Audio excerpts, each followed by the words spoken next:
G'day guys, my name's Colin Baker. I'm from Peter Page Holden. We're here today at the Holdens Back Home show here at the dealership in Elizabeth, South Australia. And I'm joined by a very, very special guest today because this event for us is about raising some funds and awareness for the Leukaemia Foundation, but it's also about celebrating some of the legends in Australia, such as the Holden motor car, and certainly this gentleman sitting to my right, and certainly namesake, Mr. Colin Bond. Welcome to Peter Page Holden, and thanks for joining us. Thanks, Colin. No worries. Look, I mean, today's event we've got a bunch of cars on display, and some cool race cars here behind us, and you're a massive part of that car culture, which is probably a little bit unbeknownst to you, but it's really something which has built up over the years as far as, the desire, the love, respect and everything that goes with these vehicles. And I think, for most of the guys that are here, it all stems from those late 60s with, the introduction of the Holden Monaro into racing. And we know that 1968 it had a great outing. And in 1969, mate, you joined up with Harry Firth and went to Bathurst, wasn't it? Yeah, what a great story. Tell us a bit about it. Would you believe it was 50 years ago this year that 50 years ago that we won Bathurst? Look, what it was, Harry Firth used to be with Ford, of course, and then Al Turner came out to run the Ford program, and Harry sort of was left out of it, and Bagshaw went to him and said, would you like to run the Holdens early team, which they then we were going to run Monaros, of course, and Harry wanted me to drive with Spencer Martin at Sandown, which was 3 weeks prior to the Bathurst race. The traditional lead up to the Bathurst? Absolutely. Yep. Anyway, I said, well, I can't go. I'm going to New Guinea to do a rally up there on the same weekend. So he got Kevin Bartlett to do the race. As it turned out, I made the better move because, poor old Spencer only lasted 3 laps and the Monaro went backwards into the fence at the end of the straight, ran out of brakes. I'd heard that it ran out of brakes or what have you, and... Well, I think there was more to it than that, actually, but Harry wouldn't have just left that alone. That's obviously a learning curve, and from what I hear, he was a bit of a stalwart when it comes to fine-tuning things. And well, it wasn't so much the fine-tuning things. We did, in those 3 weeks prior to Bathurst, get new wheels because the wheels are on the cars originally were solid wheels, and we got some wheels maybe off one of the other Holdens, obviously because it had slots and things in it to allow a bit more airflow through the wheel. And the only other thing we did was cut a slot under the bumper bar to get a bit more air in as well. Which obviously helped, but I think originally that the fact that the thing only lasted 3 laps, there was something wrong. I've got my own theories about that, of course. These particular cars, we used to drive them to the racetrack as well. There was no things about series production motor cars, stock standard. So anyhow, we used to put standard pads in them to drive them around, obviously, and also bed the disc in. And maybe they forgot to change pads. I'm not saying they did, I don't know. Or maybe the racing pads were fitted and they weren't bedded in properly. So it just, if they're not bedded in properly, they just don't stop for a little while until they're right. So they got to, I guess, learn the lesson on the brakes and then hand the keys over to you for the start of Bathurst. Well, I think then the Bathurst, poor old Spencer couldn't run Bathurst because he had a crook back. Sure. KB was off to run an Alpha that weekend as well. So, Harry got 2 of the guys who used to run Formula 1 cars and Formula 2 cars, Peter McEnroe and Hank Walters, and then he got myself and Cheney Roberts. We were both rally drivers, and Cheney had been driving, well, he was an engineer at GM to start off with. Sure. And so they've always been involved with GM as far as that was in rallying. And then Peter Brock and Desi West was in the 3rd car. Desi West had a dealership up in New South Wales, and it was the first time Peter had actually gone to Bathurst, of course. So as it turned out, it worked out fantastic for us, we only qualified about 7 on the grid because we only had Michelin XASs where the Fords all had racing tyres on, which meant they were quicker. But during the race, they also suffered from that because they had a few tyre problems and what have you, and fell upside down and all that type of thing. So, the race was a great race for us. I've been to Bathurst quite a few times. A couple of times in a little Isuzu Bullet, which is only a class car, just going back a bit. And I had my own racing car at the time, which was quite a quick car. But it was good to go to Bathurst in a competitive motor car first up. And honestly, we just, on the very first lap, Moffat pulled off to the left, he was in neutral. And it took him some while to get going. And I think that the Gagans were first and Digby Cook was second, I was third. And then they had a problem. and we were in the lead, and we went, just ran the race to the end.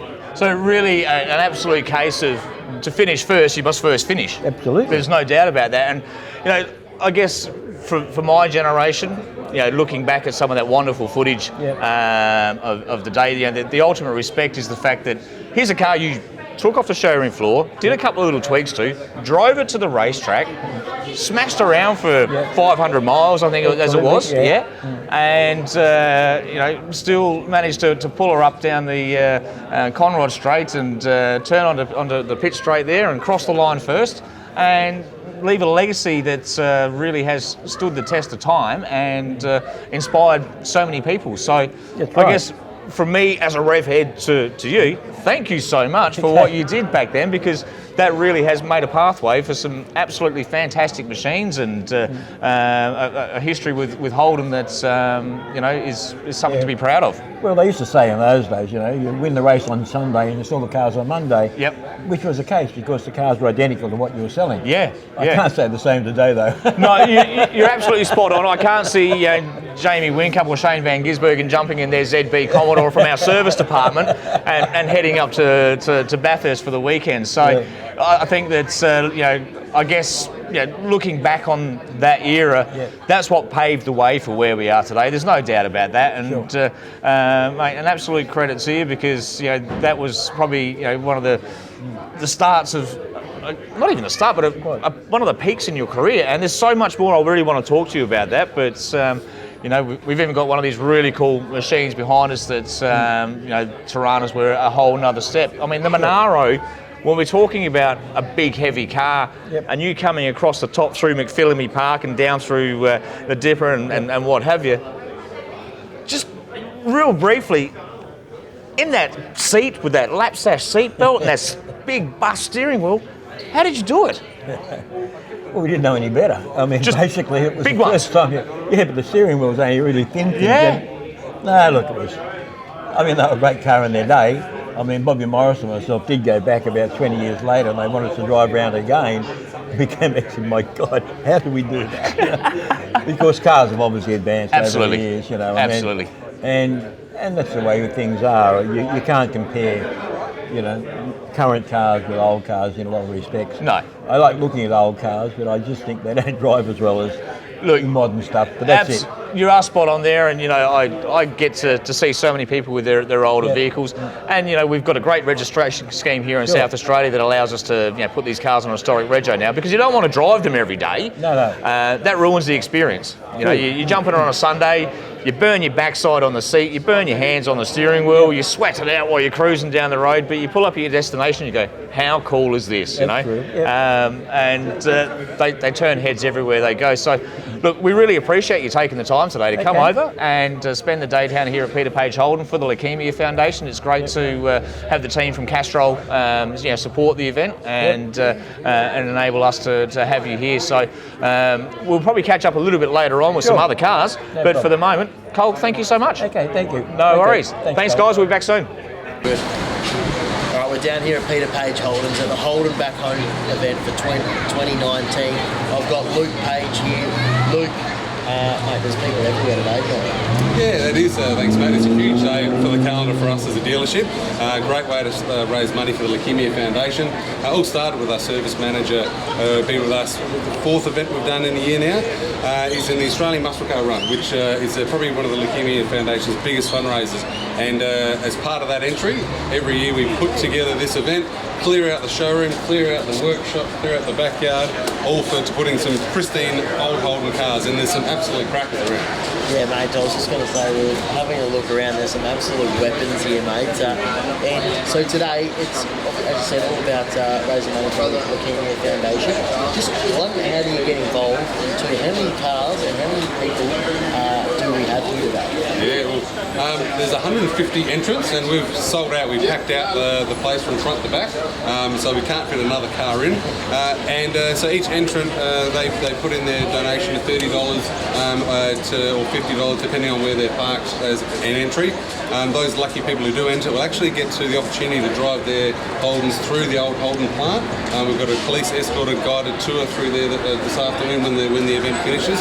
And then it's a great opportunity for general punters to come through, park their cars across the road at the shopping centre, and then just walk through, see some cars ranging from old original FJ Holden police vehicles all the way up through to the latest Camaros as well. So the full gamut of Holdens, even Chevys, everywhere. So as we walk around the vehicles, you'll see some amazing cars ranging from up to $500,000 if you want to purchase one of these vehicles.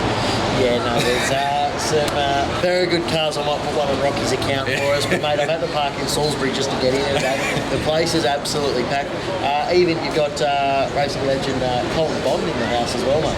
Yeah, we're really lucky to have support from not only from Castrol, who are our lubricant suppliers. They've flown Colin Bond across from interstate, and he's a legend of the sport, Bathurst winner, and it's going to be it's a privilege to have him here today. And then Holden have even come to the party by driving across 3 concept cars, which never see the light of day: a Coupe 60, the ASX, and the Tirana. So these concept cars never really seen. So we've got them in the showroom as well. So they'll head to the Birdwood Motor Museum after us. But just really great to get those type of cars on display here for the first time, really. Luke, mate, it's fantastic. It's great to be here. It's fantastic to see everything that we're doing. Let's go and take a look at a few of these cars, eh? So look.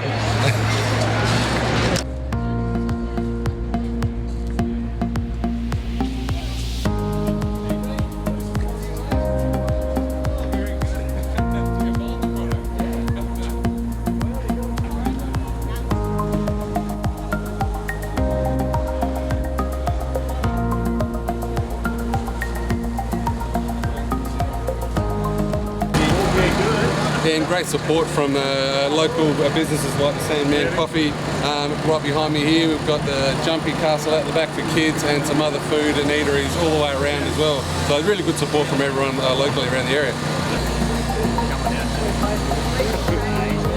We're in the service centre today now, mate. Probably looks a little bit different than usual, but mate, there's cars everywhere with it. What usually goes on in Yeah, well, Matt, we do up to maybe 60 cars a day of in and out service work, all the different types of work throughout the day. And at the moment, as you can see, there's cars all on display, including the Coupe 60 and ASX over there.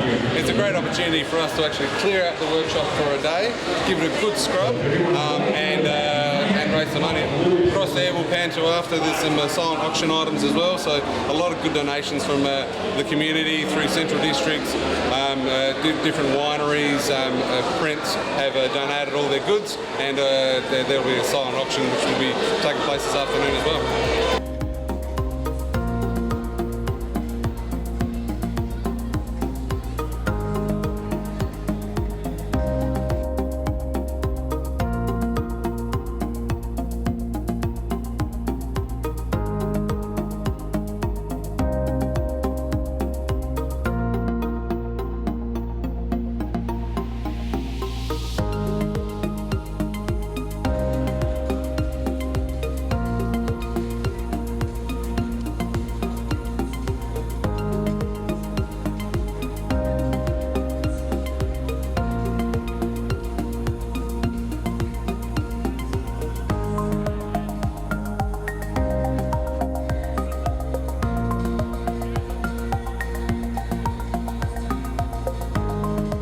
Dean, who's flown over from the design team at Holden. Dean, we've got the 3 concept cars here at Peter Page Holden today, so it must be fantastic to be able to bring these over and show off.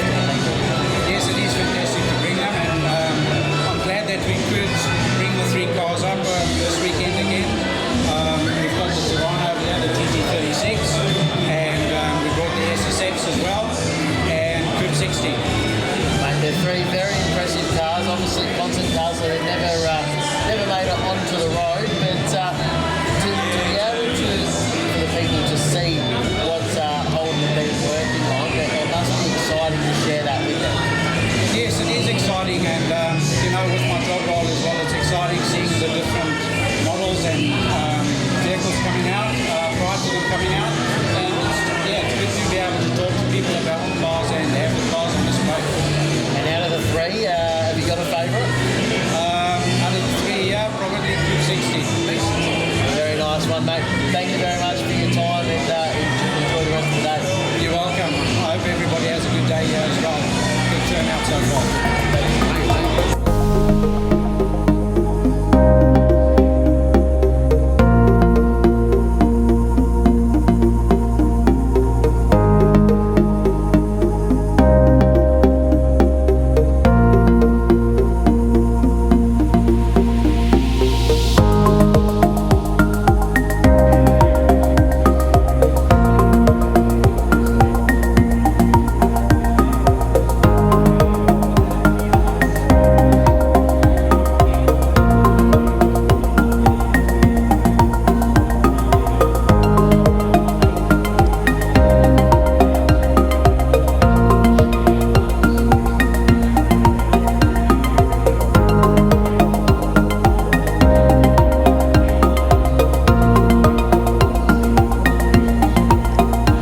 Luke, we've headed out the back, mate, and we've got the barbecue cooker behind us. Tell us a little bit about that.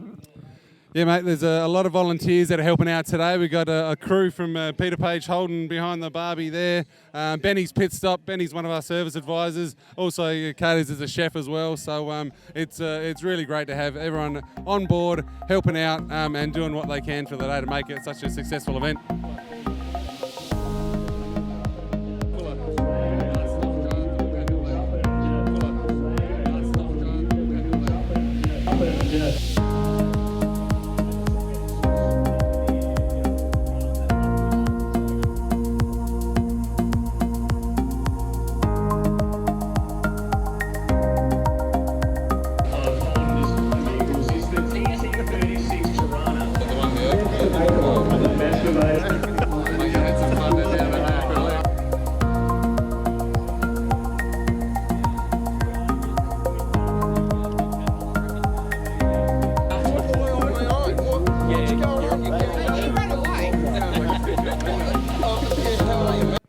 All right, we're still down here at Peter Page Holdens. I've got Ron with me. Ron, we're out the back. We've got some different types of police cars out here, mate. How many we got down here today?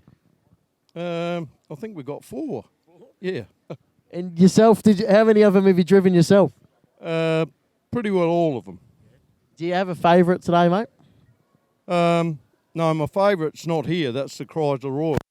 Other than that, I like the old FJ. And for the police force to get involved in such a great day for the Leukaemia Foundation and Holden Back Home event, it must be down here. It is. It's our pleasure, and it's a great cause. We thank you very much, Ron, and enjoy the rest of the day. Thank you.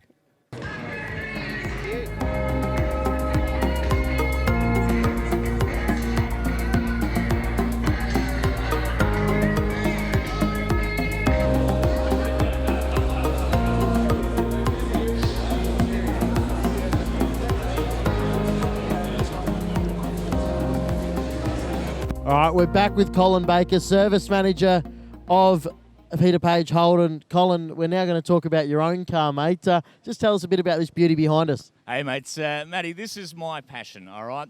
For the last couple of years, I've entered this car in the Aussie Muscle Car Run, and it's all about a bunch of rev heads getting together for a great cause and raising money for the Leukaemia Foundation. So what better way for us to combine it all together than join up once a year And there's about 50 of us. We head off across the country, and this year we're going to see us go from South Australia all the way through Western Victoria, up into New South Wales, then back down the Mornington Peninsula and over to Phillip Island. So what better way to do two things, raise some money for a great cause and get out an old shed spec, because that's what we call this puppy. She's a 1985 VK Commodore.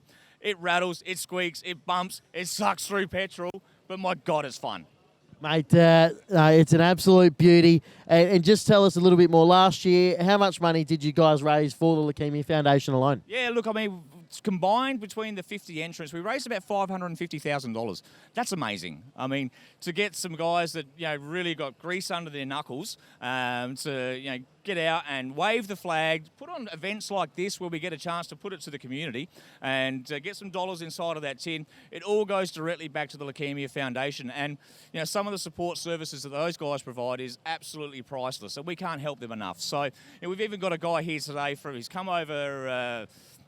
I think it was about 12 months ago, he rocked up for a blood test that his doctor told him to go get done. He come from Streaky Bay, and unfortunately he hasn't gone home. So the Leukaemia Foundation have put him up in their village, and they provide him with transport to and from the hospitals to go through the treatment and the care that he needs. And, you know, that's something special to us. And I think blood cancer is one of those things that, you know, we can't fix it. We can't do much about it other than to support those people that really need it. So, you know, having a bit of a look around here today, like I said, it's great knowing that what we do here all goes to a wonderful cause.